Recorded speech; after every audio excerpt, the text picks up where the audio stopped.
Hi everyone, welcome to my channel Faith and Flower. I'm Robin. Today I am zone cleaning my pantry, and I have a pretty good system going in my pantry, so I just want to clean everything and just do a little bit of reorganization to get things back in order. Because I already have an organizational system in my pantry that I like, I don't need to clear everything out, but I am going to do it shelf by shelf, and I'll start at the top and work my way down. So I remove everything first.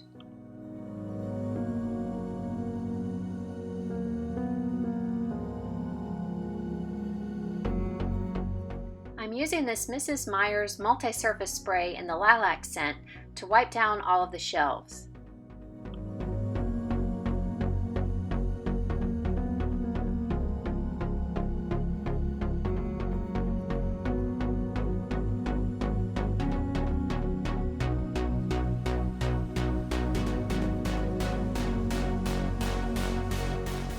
We use these bins at the top of the cabinet for a lot of our snacks. We've got chips, nuts, crackers, dried fruit, and granola bars, things like that.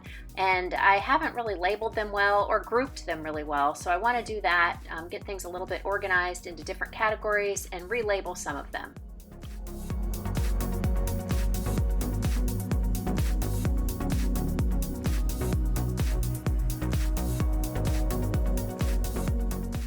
I'm going to take this opportunity while the baskets are empty to go ahead and clean them. It's amazing how dirty they can get. There's a lot of crumbs and even sticky things that I have no idea how they got there when most everything we keep in here is packaged.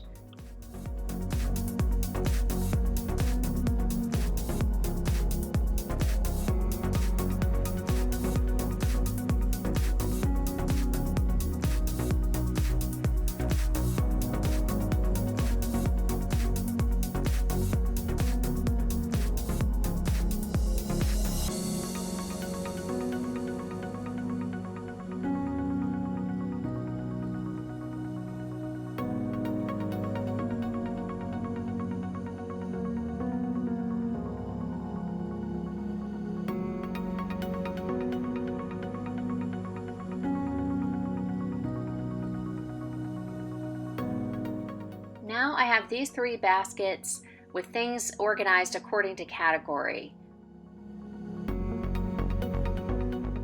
I was also able to get rid of a lot of packaging that we don't need that just takes up a lot of space.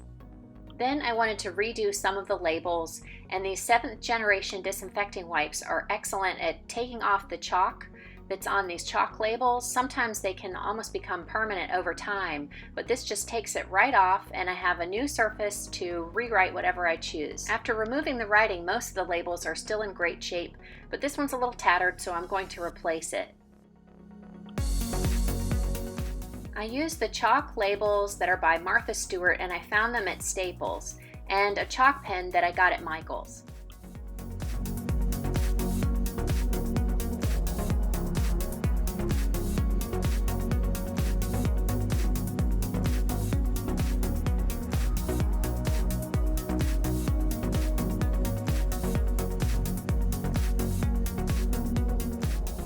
So once that's finished, I'll start putting things back in the pantry. These closed bins have some stationary items in them because I have my desk here in the pantry, and those are things that I don't use very often. And I also decided to store extra cereal up on the top shelf since we don't need to get to it too often. And I'll put the bins back. So I just continue going shelf by shelf, removing things, cleaning the shelf, and then returning things, and if I need to make any adjustments in the organization, I'll do that too.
When that shelf is done, I'll just start the process again on the lower shelf.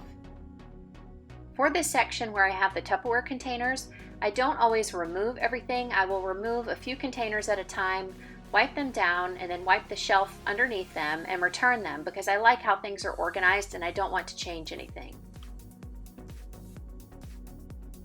I cut out the labels and stick them on the side of the container for things that have special cooking instructions like this brown rice. And that just helps me keep everything organized, and I can get rid of the packaging, but I still have the instructions if I need them.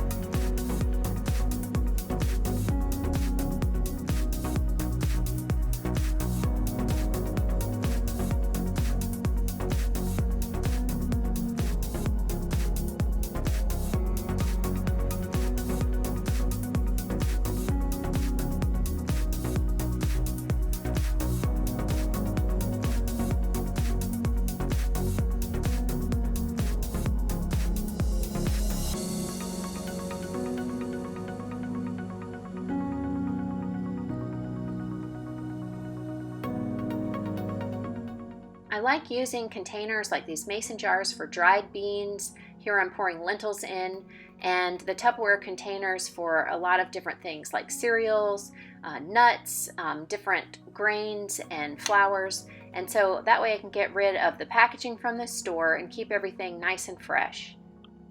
I think I got this one just a little bit full, so I will put what can fit in there, and the rest, since this is cornmeal, I will probably put in a plastic bag and keep in the freezer until I have used enough and can refill my Tupperware container. And these are the cereal containers that we use, and they just keep our cereal fresh, and I can also see when we're about to run out and I need to put some on my list for the store.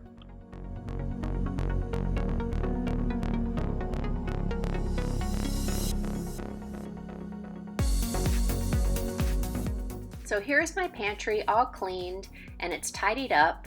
Because I have an organizing system that works, it doesn't take long to get things back in order every 8 weeks or so when I do my zone cleaning.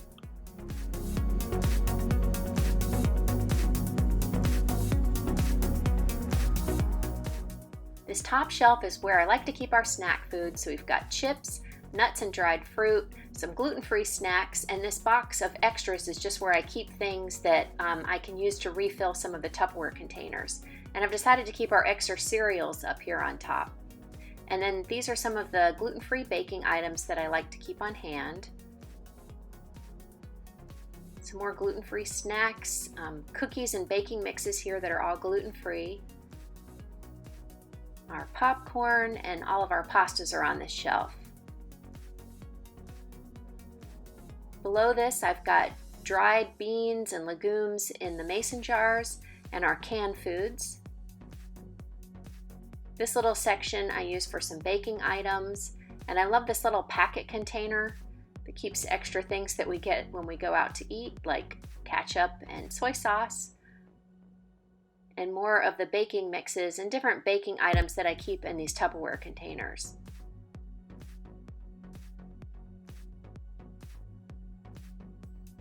Below this, I just have some other items like sauces and salsas, jams and nut butters, miscellaneous things, and all of our cereals in these containers. Below that, I keep a lot of our paper products, and that cylinder I use for our Nespresso capsules because they can be recycled. And I have a bin here for onions and potatoes. Our grilling items, our tools and utensils are in this basket, and then I have the extra bags and such in those. And at the end of the pantry is where I keep some baking items and different appliances. In our previous home, we had a much smaller pantry, but I was able to use a lot of the same systems that I use in this one, such as the Tupperware, to keep things in order. Whatever size space you have, come up with a system that works for you and your family. Don't overcrowd the area, and make sure to visit it often with zone cleaning to keep it in order. I hope you found today's video helpful and inspirational for cleaning out your pantry or food storage area. If you like this video, please give me a thumbs up and subscribe to my channel. I would love to have you be a part of my YouTube family. Thanks so much for watching.